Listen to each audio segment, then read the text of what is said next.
The day started like any other outside Buckingham Palace, with crowds gathering to witness the changing of the guard, a tradition that had stood for centuries, a symbol of discipline, history, and the unshakable presence of the British monarchy.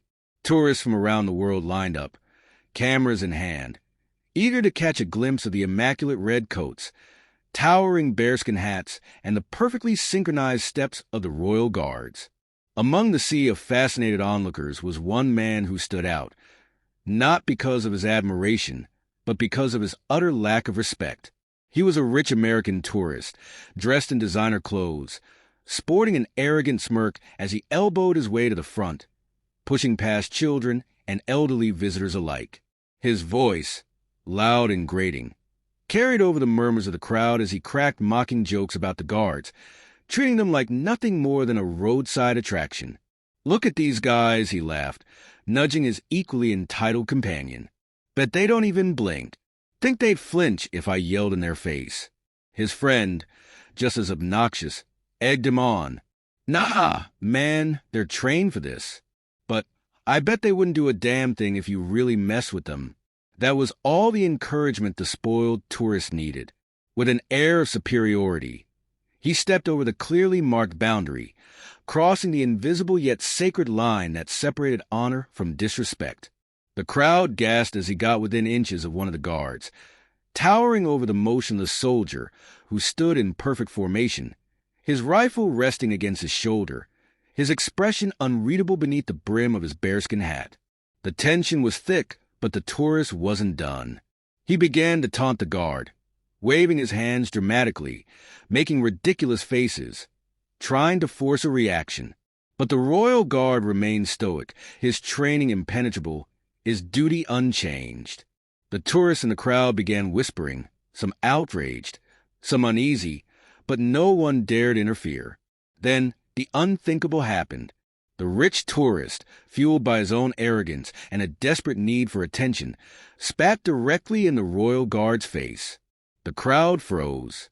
A horrified silence swept over the area as the saliva dripped down the soldier's unflinching cheek, an act of disrespect so extreme that even the most clueless of bystanders understood the gravity of what had just occurred. Some gasped, others muttered under their breath, while a few reached for their phones, sensing that what came next would be legendary. The tourist, still oblivious to the weight of his actions, laughed. "Guess he really isn't allowed to move, huh?" he sneered, glancing back at his friend for approval. But what he failed to realize, what every British citizen, every historian, and anyone with an ounce of common sense knew, was that there were limits. And he had just crossed the last one. The world stood still. The air in front of Buckingham Palace felt thicker, heavier, as if time itself had frozen in the wake of the tourist's ultimate act of disrespect. The man had spat on a royal guard's face, and for a single agonizing second, there was nothing but silence. Then it happened. The royal guard, who had remained unshakable, untouchable, an impenetrable symbol of discipline, moved. And he did not move lightly. With a precision that could only come from years of elite training, the guard took a single, thunderous step forward, closing the gap between himself and the arrogant tourist.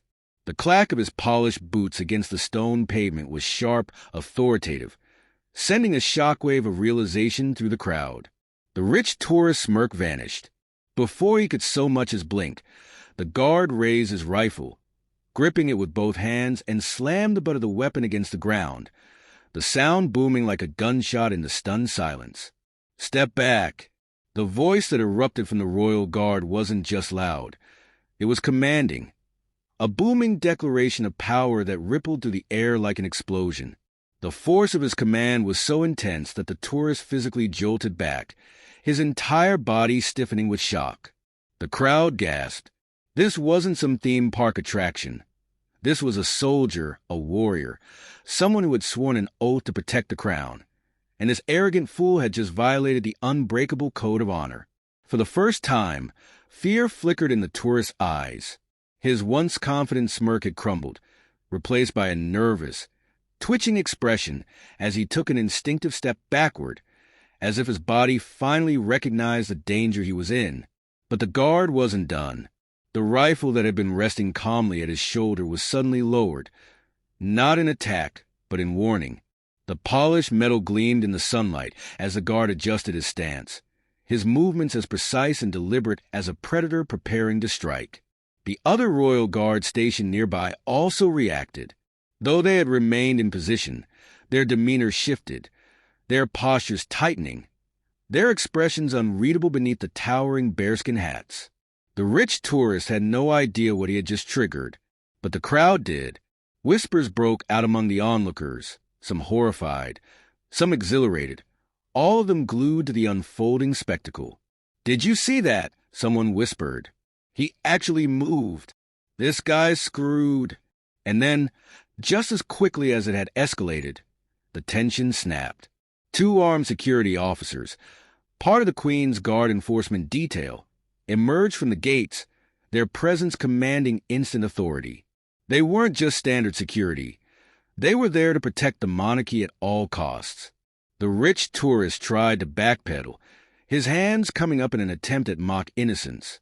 "Hey, man, I was just messing around," he stammered, trying to laugh it off. "It was a joke, all right? No need to get all serious." The first officer cut him off with a stone-cold glare. "You just committed an act of assault against a royal guard," he said, his voice sharp. "You are being detained immediately." The crowd erupted. A mix of cheers, gasps, and murmurs of approval swept through the onlookers as the officers grabbed the tourist's arms, twisting them behind his back with practiced efficiency. The smug tourist was no longer smug. His face drained of color as he realized the gravity of what he had done. Wait, you can't do this. I'm an American citizen. I have rights," he shouted, his voice cracking as the officers dragged him toward the security checkpoint. The crowd wasn't sympathetic. Someone laughed. Another person clapped. A British woman near the front called out, "You disrespect our guards. You face the consequences, mate." The tourist struggled, but it was futile. The royal guard, who had remained motionless once again, had already returned to position, as if nothing had happened. His face, though unreadable, carried a silent satisfaction. And everyone knew why. Because the arrogant fool who had spat in his face was now being marched away in handcuffs. And justice had been served. The arrogant tourist had swaggered into Buckingham Palace thinking he was untouchable. But now he was being hauled away in handcuffs, his entitlement shattered, his once smug expression replaced with sheer panic. The crowd, still buzzing from the unbelievable turn of events, parted as the officers escorted him toward a waiting police van. Murmurs of satisfaction and disbelief rippled through the onlookers, many of whom had their phones out, recording every second of his downfall. He had spat on a royal guard, and he was about to find out just how serious of a mistake that was. Detained and humiliated, the officers shoved the tourist into the back of the van, where he immediately launched into a tantrum. "This is insane. I didn't do anything," he screeched, struggling against the cuffs. "IT was just a joke." One of the officers, clearly unimpressed, leaned against the door and stared at him. "You assaulted an active-duty royal guard," he said flatly. "You're lucky you didn't get tackled to the ground." The tourist blinked rapidly, his mouth opening and closing like a fish. But they're not even real soldiers, right? They're just, like, actors or something," he stammered, his confidence crumbling as the weight of the situation finally sank in. The officer narrowed his eyes. "They are members of the British Army, trained to defend the crown at all costs," he said. "And you just spat in the face of one of them." The reality of the situation hit like a freight train. For the first time, the tourist looked genuinely afraid. His cocky bravado, gone. His sneering attitude, gone. All that was left was a man who had finally realized how badly he had screwed up, facing the British legal system. It didn't take long before the tourist was formally processed.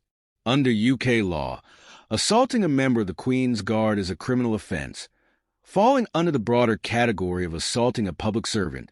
He was charged with assault by spitting, public disorder, violating a restricted security zone. His passport was confiscated, and he was banned from leaving the country until his case was resolved. The British tabloids had a field day. American tourist DISRESB Queen's Guard instantly regrets it. Entitled traveler learns the hard way. The UK doesn't play games with the Royal Guard. Spit and pay. Tourist faces criminal charges after Buckingham Palace incident. Every news station in London ran the footage. Clips of him mocking the guard, crossing the line, spitting, and then getting arrested. His face was plastered on the internet, and within hours, social media had torn him apart. Twitter exploded with, "This guy thought he could spit on a soldier and walk away? Ha ha ha. Justice served. Hope they throw the book at him." The level of disrespect is unreal. Tourists need to understand that history isn't a joke. Within 24 hours, his identity had been exposed.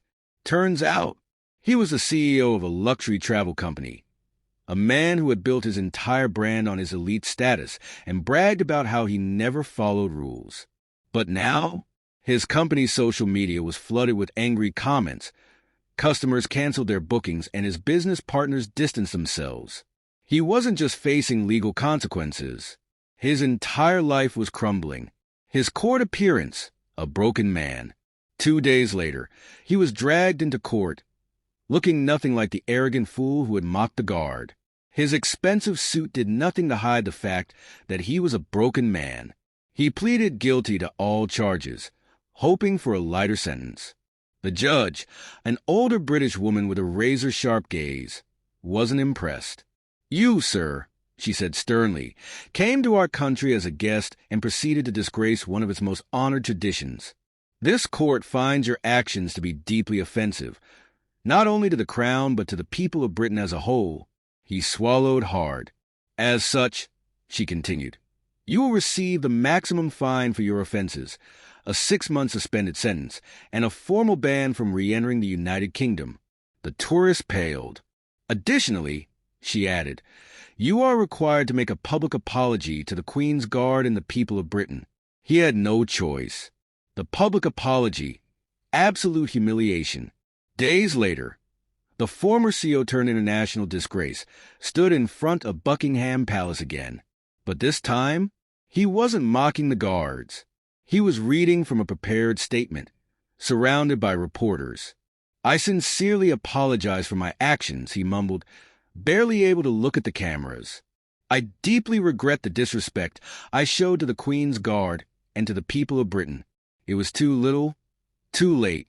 By the time he finished, his reputation was unsalvageable. His company had fired him. He had become a walking joke in both the US and UK. And worst of all, he would never set foot in Britain again. Final lesson: respect the guards or face the consequences.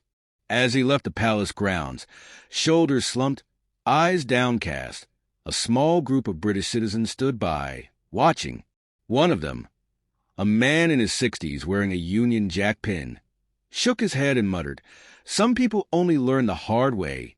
A woman beside him added, "Maybe next time he'll remember. Respect is earned, not bought." And with that, the tourist faded into obscurity, his story nothing more than a cautionary tale, one that would be told for years. The time an arrogant man spat on a royal guard and lost everything.